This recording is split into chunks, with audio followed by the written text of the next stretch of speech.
আপনাদের অনেকের মনে অনেক সময় প্রশ্ন জাগা স্বাভাবিক যে সাহাবায়ে কেরামকে জীবনে কোনোদিন কোনো গুনাহ করেননি? সাহাবায়ে কেরামের কি কোনো দোষ ত্রুটি ভুল ত্রুটি ছিল না? যথেষ্ট ছিল। হ্যাঁ, যথেষ্ট ছিল। সাহাবায়ে কেরামের অনেকেই অনেক গুনাহ করেছিলেন।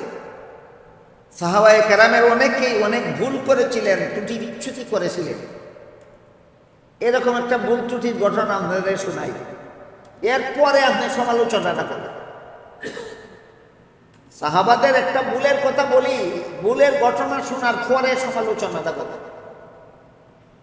একবার রাসূল করিম সাল্লাল্লাহু আলাইহি ওয়াসাল্লাম সাহাবায়ে কেরামদেরকে নিয়ে একটা পরামর্শ সভায় বসলেন।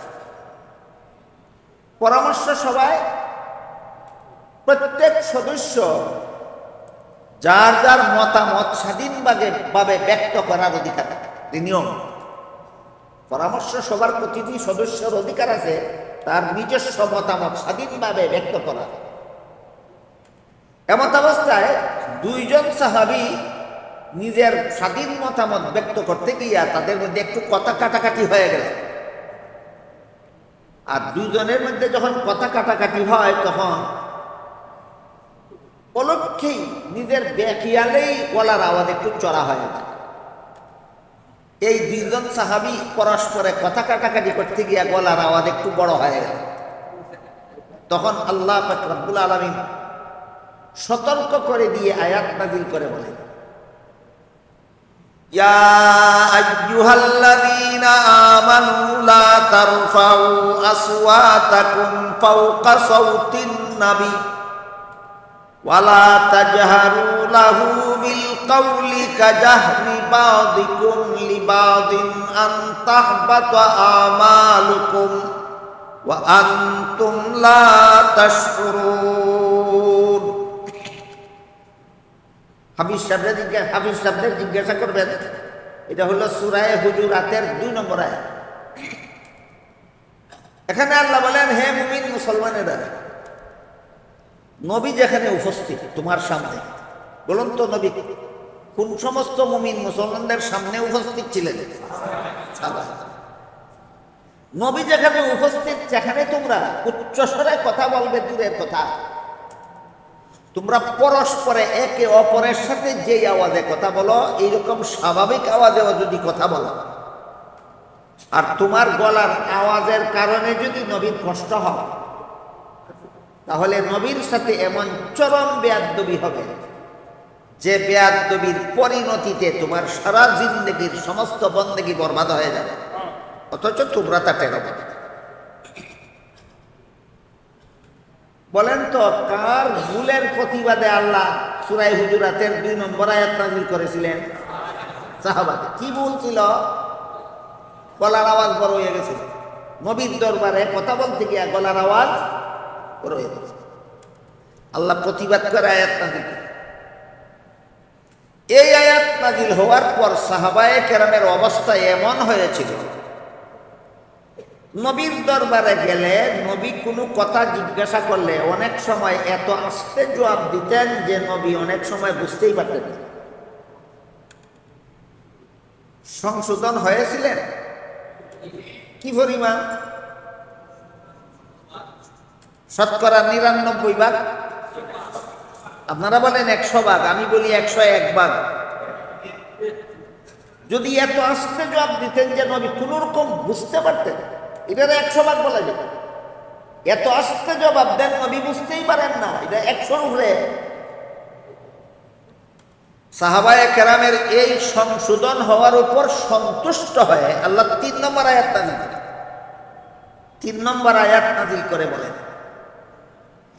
ইন্নাল্লাযীনা ইয়াগুদ্দুনা আসওয়াতাহুম ইনদা রাসূলিল্লাহি উলাইকাল্লাযীনা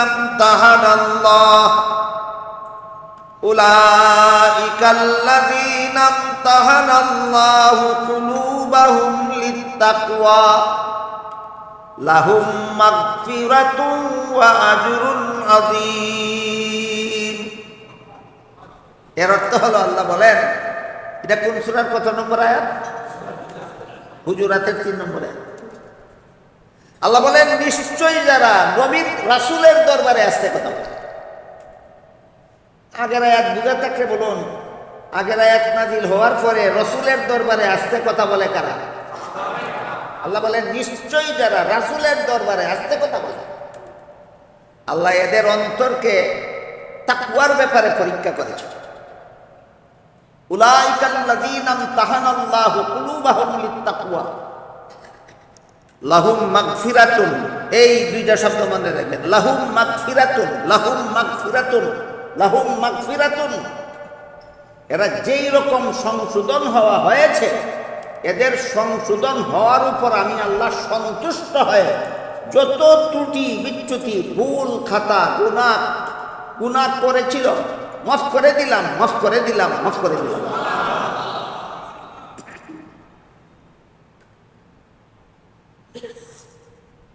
একামতে দিনওয়ালারা শুধু সাহাবী ভুল করেছিল জানে, সংশোধন হয়েছিল, আল্লাহ মাফ করে দিয়েছিলেন, বাকি দুইটা জানে না।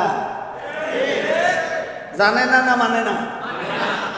হ্যাঁ, জানে জানে জানে, মানে না, জানে কিন্তু মানে না। এটার নাম ওই ভ্রান্ত মতবাদ।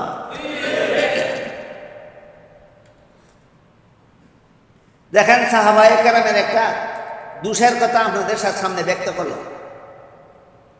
যার দরবারে দোষ হয়েছিল তার দরবারে সংশোধন হয়েছে, তার পক্ষ থেকে সাধারণ ক্ষমার ঘোষণা করে দেওয়া হয়েছে। বরং ক্ষমার ঘোষণার পরেও সমালোচনার যোগ্যতাকে, এই জন্য ইসলামের বিশুদ্ধ মতবাদে সাহাবায়ে কেরামের সমালোচনা হারাম। ইসলামের বিশুদ্ধ মতবাদে সাহাবাদের সমালোচনা হারাম। কেউ যখন গুনাহ করার পরে যথারীতি তওবা করে আল্লাহর দরবার থেকে গুনাহ মাফ করাইয়া লয়। হাদিস শরীফে আল্লাহ রাসূল বলেন, আত-তাইবু মিনাজ যামবি কামাল্লা যামবা লাহু। তওবা করে যারা গুনাহ ছেড়ে দেয় তারা আবার বেগুনাহ হয়ে যায়। তওবা করে যারা গুনাহ ছেড়ে দেয় তারা আবার বেগুনাহ হয়ে যায়। নবীগণ বেগুনাহ, সাহাবাগণ বেগুনাহ, বেশ কম আছে। নবীগণ জীবনে কোনোদিন গুনাহ না করে বেগুনাহ, আর সাহাবায়ে কেরাম সমস্ত গুনাহ তওবা করে মাফ করাইয়া বেগুনাহ। বলুন কোন দল গুনাহগার রইল? তাইলে দুই বেগুনার মধ্যে বেশ কম আছে। একদল গুনাহ না কইরা বেগুনাহ, আর এক দলে গুনাহ মাফ করাইয়া বেগুনাহ। প্রথম দলকে বলা হয় মাসুম, আর দ্বিতীয় দলের উপাধি হইল মাগফুর। এই দুইটা পরিভাষা মনে রাখতে হবে। নবীগণ জীবনে কোনোদিন গুনাহ করেননি, তাদের উপাধি মাসুম। সাহাবাগণ যত গুনাহ করেছিলেন সংশোধন হয়ে আল্লাহর কাছ থেকে মাফ করাইয়া নিছেন, এই জন্য তাদের উপাধি হলো মাগফুর। মাগফুর মানে ক্ষমাপ্রাপ্ত। ওই যে সূরা হুজুরাতের ৩ নম্বর আয়াতে আল্লাহ বলেছেন, লাহুম মাগফিরাতুন, লাহুম মাগফিরাতুন, লাহুম মাগফিরাতুন। এদেরকে মাফ করে দিলাম, মাফ করে দিলাম, মাফ করে দিলাম। যার দরবারে ত্রুটি হয়েছিল তিনি মাফ করে দিলেন। তুমি মাফ না করনেওয়ালাটাকে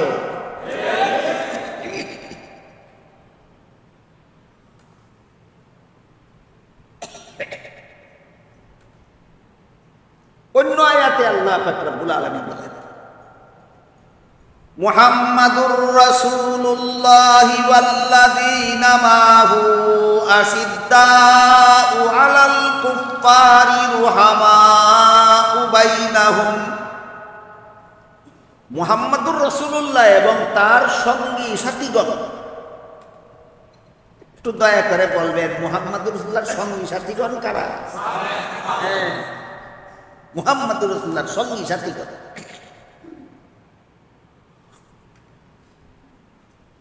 কত চমৎকার বলেছেন এক কবি মুহাম্মাদুর রাসূলুল্লাহর সঙ্গী সাথীগণের প্রশংসা।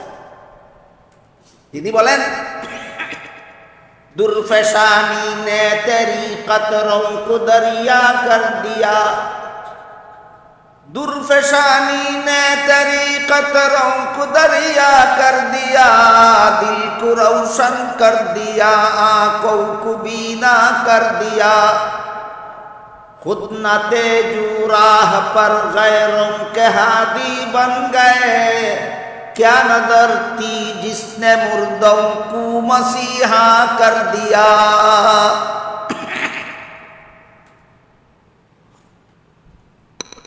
আল্লাহ বলেন মুহাম্মাদুর রাসূলুল্লাহ ওয়াল্লাযীনা মাআহু, মুহাম্মাদুর রাসূলুল্লাহ এবং তার সঙ্গী সাথীগণ। আমি আশা করি কারো বোঝার বাকি নাই, মুহাম্মাদুর রাসূলুল্লাহর সঙ্গী সাথীগণ কারা? এরা বিশেষ দুইটা গুণে গুণান্বিত, বিশেষ দুইটা গুণে গুণান্বিত। একটা গুণ হলো আশিদ্দাউ আলাল কুফফার, সন্ত্রাসী বেঈমানদের মোকাবেলায় কঠোর। সব বেঈমানদের বেলায় না, না, সব বেঈমানদের বেলায় কঠোর হবেন কি? যেখানে আল্লাহ সূরাতুল বাকারা 256 নম্বর আয়াতে বলে দিয়েছেন লা ইকরাহা ফিদ্দীন, সমস্ত ধর্মাবলম্বীরা আপন আপন ধর্ম পালনে স্বাধীন। আল্লাহ যেখানে স্বাধীনতা দিয়েছেন, আপনি কঠোর হওয়ার কোনো অধিকার আছে?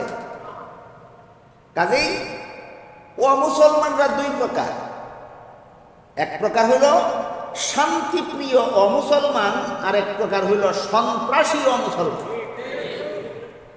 শান্তিপ্রিয় অমুসলমানদের বেলায় আল্লাহ বলেছেন লা ইকরাহা ফিদ্দীন, স্বাধীনভাবে এদেরকে এদের ধর্ম পালন করতে দাও।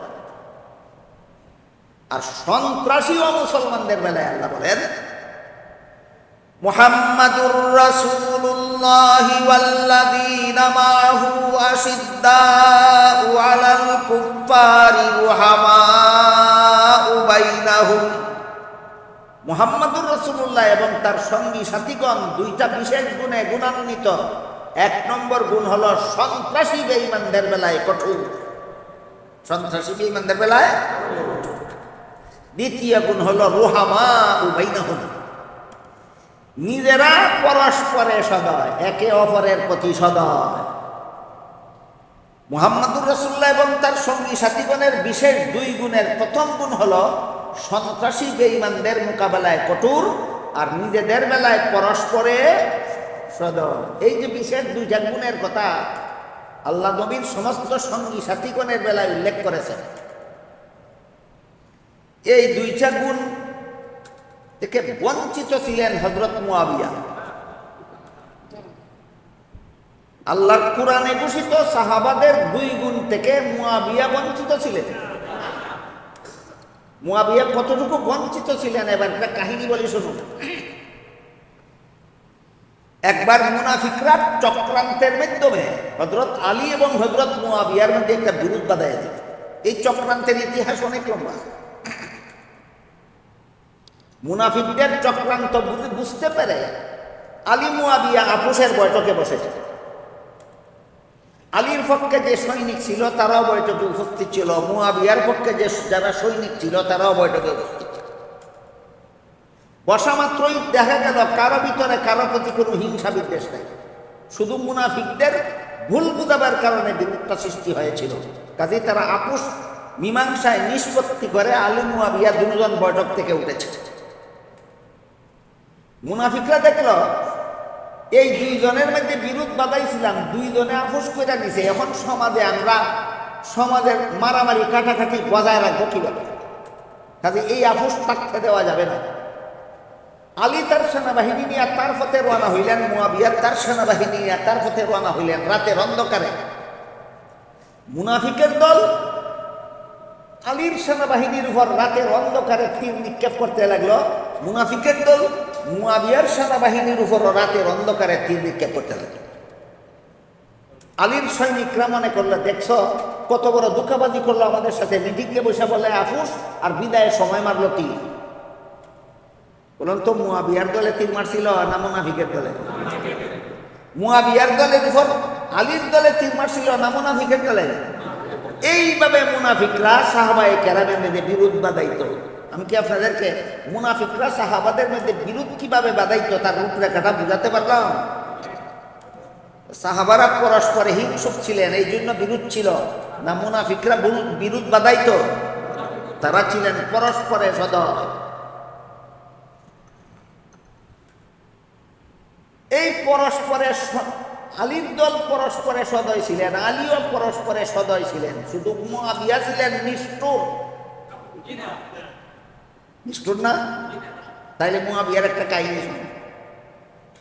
আলী মুআবিয়ার মধ্যে যখন মুনাফিকরা বিরোধ বাঁধিয়েছিল, তখন তৎকালীন বিশ্বের রোম দেশের খ্রিস্টান বাদশাহ মুআবিয়ার কাছে পত্র পাঠাইল, বলল আমি শুনেছি আলীর সাথে আপনার বিরোধ বেঁধেছে, তাই আলীর বিরুদ্ধে আপনাকে যুদ্ধে বিজয়ী করাবার জন্য আমি আপনাকে সেনাবাহিনী দিয়া এবং অস্ত্র শস্ত্র দিয়ে সাহায্য করতে চাই, আপনি অনুমতি দিলেই পাঠাই দেব।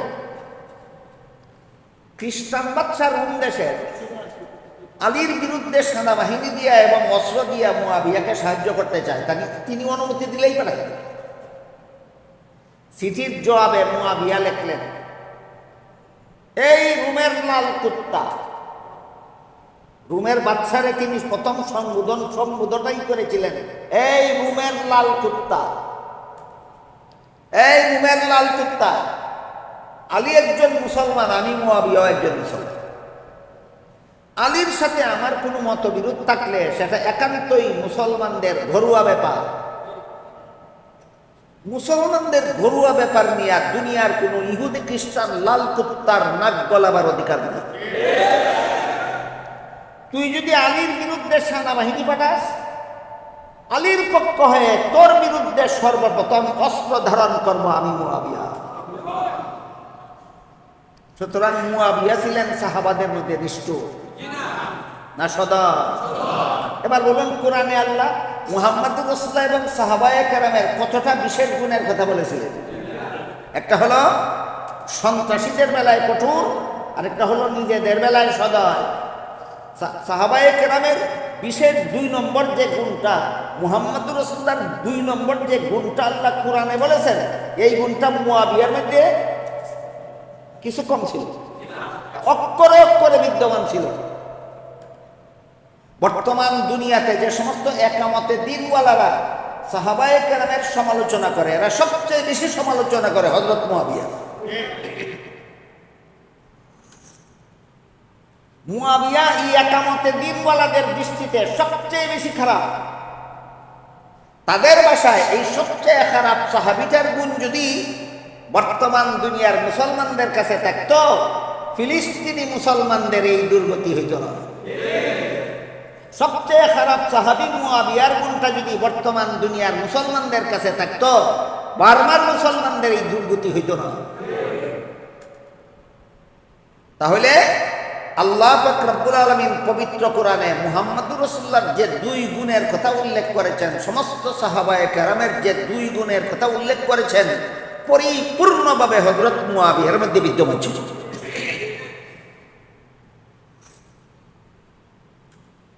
প্রত্যেক বছর মুহররম মাস আসলে পরে আমাদের সমাজের কিছু সাধারণ মুসলমান, এমনকি কিছু শিক্ষিত মুসলমানও একটা উপন্যাস বই পড়ে। এই উপন্যাস বইটার নাম হলো বিষাদ সিন্ধু। বিষাদ মানে দুঃখ, আর সিন্ধু মানে সাগর, দুঃখের সাগর। এটার লেখকের নাম হইল মীর মুশাররফ। সে শিয়া সম্প্রদায়ের। এই মীর মুশাররফ, শিয়া মীর মুশাররফ বিষাদ সিন্ধু বইয়ের মধ্যে হযরত মুআবিয়া রাদিয়াল্লাহু তাআলা আনহুকে অকথ্য ভাষায় গালিগালাজ করেছে। এই বই আমাদের সাধারণ মুসলমানেরা মুহররম মাসে লাইব্রেরি থেকে কিনে আর মুআবিয়ার বিরুদ্ধে আরোপিত মিথ্যা অপবাদগুলি পড়ে আর চোখের পানি দিয়ে বুক বাসা।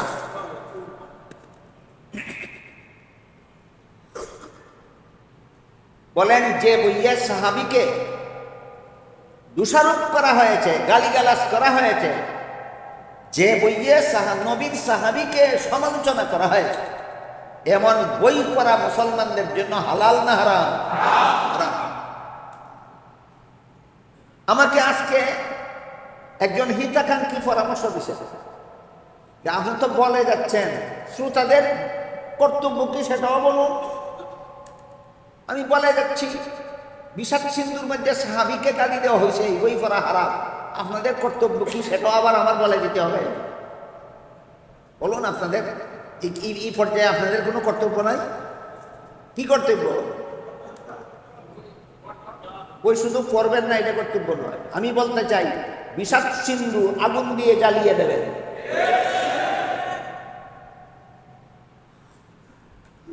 কেন? হাদিস শরীফে আল্লাহ রাসূল বলেন, ইযা রাআইতুমুল্লাযীনা ইয়াসুব্বুনা আসহাবী ফাকুলু লানাতুল্লাহি আলা শাররিকুম।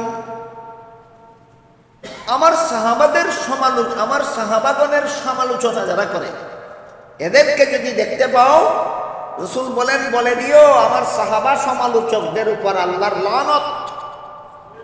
লানতটা বই কেন মুসলমান করবে?